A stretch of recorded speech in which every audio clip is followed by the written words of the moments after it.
Capítulo 14. Grã-Bretanha. Enquanto Lutero abria a Bíblia, até então fechada ao povo da Alemanha, o Espírito de Deus movia Tyndale a fazer o mesmo na Inglaterra. Wycliffe havia traduzido a Bíblia do texto em latim, o qual continha muitos erros. O preço dos manuscritos era tão alto que foram produzidos poucos. Em 1516, o Novo Testamento foi publicado pela primeira vez em seu idioma original, o grego. Essa impressão corrigiu muitos erros das versões antigas e transmitia o significado com maior clareza. Levou muitos dos eruditos a terem um conhecimento maior da verdade e deu nova energia à obra da reforma. Em grande parte, porém, o povo comum continuava excluído da palavra de Deus. Tyndale completaria a obra de Wycliffe de dar a Bíblia ao povo da Inglaterra. Ele pregava destemidamente suas convicções. Ao argumento católico de que a Igreja dera a Bíblia e somente ela podia explicá-la, Tyndale respondeu: longe de nos dar as Escrituras, são vocês que as têm escondido de nós. São vocês que queimam aqueles que as ensinam, e se pudessem, queimariam a própria Bíblia também. A pregação de Tyndale despertou grande interesse, mas os padres tentaram destruir sua obra. O que se pode fazer? Exclamou. Não posso estar em todos os lugares. Se os cristãos tivessem as Sagradas Escrituras no próprio idioma, eles mesmos seriam capazes de resistir a esses enganadores astutos. Sem a Bíblia, é impossível firmar o povo na verdade. Um novo propósito tomou conta de sua mente. O Evangelho não deveria falar a língua da Inglaterra entre nós? Ao meio-dia, deveria a Igreja ter menos luz do que na aurora quando surgiu? Os cristãos devem ler o Novo Testamento em sua língua materna. Somente por intermédio da Bíblia o povo conseguiria chegar à verdade. Em uma discussão com Tyndale, um católico culto exclamou: ficaríamos melhor sem as leis de Deus do que sem as leis do Papa. Tyndale respondeu: desafio o Papa e todas as suas leis, e se Deus poupar a minha vida, em poucos anos garantirei que um garoto que conduz o arado saiba mais da Bíblia do que você. Na língua do povo. Expulso de casa pela perseguição, Tyndale foi para Londres e, por um tempo, trabalhou sem ser perturbado. Mais uma vez, porém, os oficiais católicos o forçaram a ir embora. Toda a Inglaterra parecia fechada contra ele. Na Alemanha, ele começou a publicar o Novo Testamento em inglês. Quando era proibido de imprimir em uma cidade, ia para outra. Por fim, chegou a Worms, onde Lutero havia defendido o Evangelho perante a Assembleia alguns anos antes. Havia muitos amigos da Reforma naquela cidade. 3.000 exemplares do Novo Testamento logo foram concluídos, e uma nova edição se seguiu. A palavra de Deus foi levada em segredo para Londres e circulou pelo país inteiro. Autoridades católicas tentaram reprimir a verdade, mas falharam. O bispo de Durham comprou o estoque inteiro de um vendedor com a intenção de queimar as Bíblias, achando que isso pudesse prejudicar a obra. Mas o dinheiro que a venda proporcionou comprou o material para a produção de uma nova edição de melhor qualidade. Posteriormente, quando Tyndale foi preso, ofereceram-lhe a liberdade caso revelasse o nome daqueles que o ajudaram com as despesas de publicações das Bíblias. Ele respondeu que o bispo de Durham fizera mais do que qualquer outro ao pagar um alto valor pelos livros que havia em estoque. Tyndale finalmente testemunhou da fé com a morte de Marte, mas as armas que preparou capacitaram outros soldados a batalharem ao longo dos séculos até chegar aos nossos dias. Latimer disse em público que a Bíblia deveria ser lida na língua do povo. Não escolhamos nenhum caminho lateral, mas permitamos que a palavra de Deus nos dirija. Não sigamos os passos dos nossos pais, nem busquemos aquilo que eles fizeram, mas o que deveriam ter feito. Barnes e Fritsch, Ridley e Cranmer, líderes da Reforma Inglesa, eram homens cultos, de reputação impecável por seu zelo e sua piedade dentro da religião católica. Eles se opuseram ao papado porque conheciam os erros da Santa Sé. Autoridade infalível. O grande princípio que esses reformadores defendiam, o mesmo dos valdenses de Wycliffe, Hus, Lutero, Zwinglio e seus seguidores, era a autoridade infalível das Escrituras. Era pelos ensinos da Bíblia que testavam todas as doutrinas e afirmações. A fé na palavra de Deus sustentava esses santos homens ao abrirem mão da própria vida na fogueira. Animem-se, exclamou Latimer para o mártir ao seu lado, quando as chamas estavam prestes a silenciar a voz de ambos. Hoje, pela graça de Deus, acenderemos tamanha vela na Inglaterra que, creio eu, jamais se extinguirá. Por centenas de anos, Após as igrejas da Inglaterra se sujeitarem a Roma, as igrejas escocesas mantiveram sua liberdade. No século XII, porém, o catolicismo se estabeleceu ali também, e em nenhum país as trevas foram mais densas. Mesmo assim, raios de luz chegaram para penetrar na escuridão. Os Lollardos vinham da Inglaterra com a Bíblia e os ensinos de Wycliffe, e muito conseguiram fazer para preservar o conhecimento do Evangelho. Com o início da Reforma, chegaram os escritos de Lutero e o Novo Testamento em inglês de Tyndale. Esses mensageiros percorriam em silêncio montanhas e vales, soprando nova vida à tocha da verdade que quase se apagara, desfazendo a obra que 4 séculos de opressão haviam consolidado. De repente, porém, ao se aperceber do perigo, os líderes católicos levaram para a estaca alguns dos mais nobres homens da Escócia. Enquanto morriam, essas testemunhas encheram o coração das pessoas de toda aquela terra com a determinação implacável de se livrar das cadeias de Roma, surgindo das cinzas. Hamilton e Wishart, com grande número de discípulos mais humildes, abriram mão da própria vida e foram martirizados na fogueira. Mas, das cinzas de Wishart, outro homem se levantou, e a este as chamas não silenciaram. Sob a orientação divina, ele daria fim ao poder de Roma sobre a Escócia. John Knox se afastou das tradições da igreja para se alimentar das verdades da palavra de Deus. Os ensinos de Wishart confirmaram sua decisão de abandonar Roma e se unir aos reformadores perseguidos. Seus amigos insistiram para que pregasse, mas ele tremia de medo diante dessa responsabilidade. Somente após dias de doloroso conflito interior, Knox consentiu. No entanto, depois de aceitar a posição, prosseguiu com coragem infalível. Esse reformador de coração sincero não temia ninguém. Quando foi colocado face a face com a rainha da Escócia, John Knox não se deixou conquistar por seus favores, nem perdeu a coragem diante das ameaças. A rainha disse que ele havia ensinado o povo a aceitar uma religião proibida pelo Estado e, assim, havia transgredido o mandamento de Deus que ordenava aos súditos obediência aos governantes. Knox respondeu com firmeza: se todos os descendentes de Abraão tivessem seguido a religião de Faraó, de quem foram súditos por muitos anos, eu lhe pergunto, senhora, que religião haveria no mundo? Ou, se todos, nos dias dos apóstolos, tivessem seguido a religião dos imperadores romanos, que religião haveria na face da terra?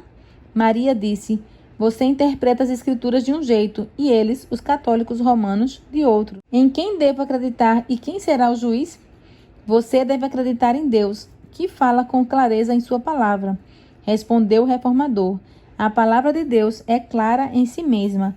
Se qualquer obscuridade aparecer em algum trecho, o Espírito Santo, que nunca se contradiz, vai explicá-la com mais nitidez em outras partes. Correndo risco de vida e com coragem inabalável, o destemido reformador prosseguiu em sua missão até a Escócia ficar livre do catolicismo. Na Inglaterra, a instituição do protestantismo como religião nacional reduziu a perseguição, mas não a deteve por completo. Muitas das práticas de Roma foram mantidas. Os protestantes rejeitaram a supremacia do Papa, porém, em seu lugar, entronizaram o rei como cabeça da igreja. A religião ainda se afastava muito da pureza do Evangelho. Os protestantes ingleses ainda não compreendiam o conceito de liberdade religiosa, embora as autoridades protestantes dificilmente recorressem às crueldades terríveis que Roma praticava. Não reconheciam o direito de todos a adorarem a Deus de acordo com a própria consciência. Os dissidentes sofreram perseguição por centenas de anos. Expulsão de milhares. No século XVII, milhares de pastores foram expulsos e as pessoas foram proibidas de participar de qualquer culto religioso que a igreja não aprovasse. Nas profundezas reclusas da floresta, os filhos perseguidos do Senhor se reuniram para derramar o coração em oração e louvor. Muitos sofreram pela fé. As cadeias estavam lotadas e famílias eram separadas. Mesmo assim, a perseguição não foi capaz de silenciar o seu testemunho. Muitos foram levados a atravessar o oceano até os Estados Unidos, onde estabeleceram os fundamentos da liberdade civil e religiosa. Em uma masmorra lotada de criminosos, John Bunyan respirava a atmosfera celestial. Lá, ele escreveu sua excelente alegoria da jornada do peregrino da terra da destruição até a cidade celestial. Os livros O Peregrino e Graça Abundante ao Principal dos Pecadores já guiaram muitos pés ao caminho da vida. Em uma época de trevas espirituais, Whitefield e os irmãos Wesley surgiram como portadores da luz de Deus. Sob o regime da Igreja Estatal, o povo havia caído em uma condição que pouco diferia do paganismo. As classes mais altas zombavam da vida piedosa. As classes mais baixas se refestelavam nos vícios. A Igreja não tinha coragem nem fé para apoiar a causa da verdade, que sofria dificuldades. Convicção inabalável. As pessoas haviam praticamente perdido de vista a grande doutrina da justificação pela fé que Lutero ensinara com tanta clareza. O princípio católico da confiança nas boas obras para a salvação havia assumido seu lugar. Whitefield e os irmãos Wesley buscavam com sinceridade o favor de Deus. Eles haviam aprendido que poderiam conquistá-lo por meio de uma vida de retidão e pela obediência às regras da Igreja. Certa vez, quando Carlos Wesley adoeceu e esperava a morte em breve, alguém lhe perguntou o que o levara a ter esperança de vida eterna. Ele respondeu: "Despendi meus melhores esforços para servir a Deus." O amigo não parecia muito satisfeito com a resposta. Wesley pensou: "O quê? Ele vai tirar de mim os meus esforços? Não tenho mais nada em que confiar." Era nesse tipo de escuridão que a Igreja havia caído, afastando as pessoas de sua única esperança de salvação, o sangue do Redentor crucificado. Wesley e seus companheiros chegaram à compreensão de que a lei de Deus se estende aos pensamentos tanto quanto às palavras e ações. Por meio de esforços zelosos e em atitude de oração, tentaram subjugar os males do coração natural. Levavam uma vida de humilhação e negação do eu, seguindo com cuidado todas as práticas que imaginavam ser capazes de ajudá-los a se tornar santos o bastante para ganhar o favor divino. Mas seus esforços falharam em libertá-los da condenação do pecado ou de quebrar seu poder. O fogo da verdade divina já havia praticamente se extinguido nos altares do protestantismo, mas estava prestes a ser aceso novamente pela antiga tocha entregue pelos cristãos da Boêmia. Alguns deles, que haviam encontrado segurança na Saxônia, mantiveram viva a fé. Por meio desses cristãos, a luz chegou a Wesley. João e Carlos Wesley foram enviados a uma missão nos Estados Unidos. Um grupo de morávios também estava a bordo do navio. Na jornada, enfrentaram tempestades violentas. João, face a face com a morte, percebeu que não havia encontrado a certeza de paz com Deus. Os alemães demonstraram calma e confiança que ele não conhecia. Bem, antes disso, contou John Wesley, eu havia observado a grande seriedade de sua conduta. Agora havia a oportunidade de ver se eles seriam livrados do espírito de temor, bem como do de orgulho, raiva e vingança. No meio do salmo com o qual havia começado seu culto, o mar invadiu o navio, quebrou em pedaços a vela principal e invadiu o convés como se o grande abismo houvesse nos tragado. Gritos terríveis começaram entre os ingleses. Os alemães continuaram a cantar com toda a calma. Perguntei a um deles depois: "Vocês não ficaram com medo?" Ele respondeu: "Graças a Deus, não." Então indaguei: "Mas suas mulheres e crianças não ficaram com medo?" Ele respondeu cheio de tranquilidade: "Não, nossas mulheres e crianças não têm medo da morte." Coração estranhamente aquecido. Quando voltou para a Inglaterra, Wesley obteve uma compreensão mais clara da fé bíblica por meio da instrução de um morável. Na reunião da Sociedade Morávia em Londres, alguém leu para ele uma declaração de Lutero. Enquanto Wesley ouvia, a fé ganhou vida dentro dele. Senti meu coração estranhamente aquecido. Contou. Senti que confiava em Cristo e somente nele para a salvação. Deus me deu então a certeza de que havia limpado os meus pecados, até mesmo os meus, e me salvado da lei, do pecado e da morte. Assim, ele descobriu que a graça que ele tanto havia se esforçado para conquistar, por meio de oração, jejum e negação de si mesmo, era um presente, sem dinheiro e sem preço. Seu coração inteiro se encheu com o desejo de espalhar por toda parte o glorioso evangelho da livre graça de Deus. Verei o mundo inteiro como meu rebanho, disse. Em qualquer parte do planeta onde eu estiver, considerarei meu solene, correto e apropriado dever declarar as boas novas da salvação a todos aqueles que estiverem dispostos a ouvir. Ele continuou com um estilo de vida rigoroso, negando o eu, Entretanto, isso não era mais a base de sua fé, mas seus resultados. Não a raiz, mas o fruto da santidade. A graça de Deus em Cristo se revela por meio da obediência. Wesley dedicou a vida a pregar as grandes verdades que recebeu: a justificação por meio da fé no sangue expiatório de Cristo e o poder renovador do Espírito Santo no coração, que produz fruto em uma vida que segue o exemplo de Cristo. Na época da universidade, George Whitefield e os irmãos Wesley eram chamados desdenhosamente de metodistas pelos colegas de estudo mundanos, um nome considerado digno de honra hoje. O Espírito Santo os instigou a pregar sobre o Cristo crucificado e milhares experimentaram a conversão genuína. Era necessário proteger essas ovelhas dos lobos vorazes. John Wesley não tinha a menor intenção de criar mais uma denominação, mas organizou os conversos por meio daquilo que foi chamado de Conexão Metodista. A oposição que esses pregadores enfrentaram por parte da igreja instituída era misteriosa e cheia de provas, mas a verdade encontrava entrada onde as portas até então haviam permanecido fechadas. Alguns pastores despertaram de seu estupor moral e se tornaram pregadores zelosos em seus distritos.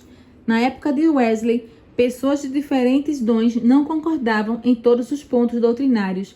Em certa ocasião, as diferenças entre Whitefield e os irmãos Wesley ameaçaram causar divisão entre eles.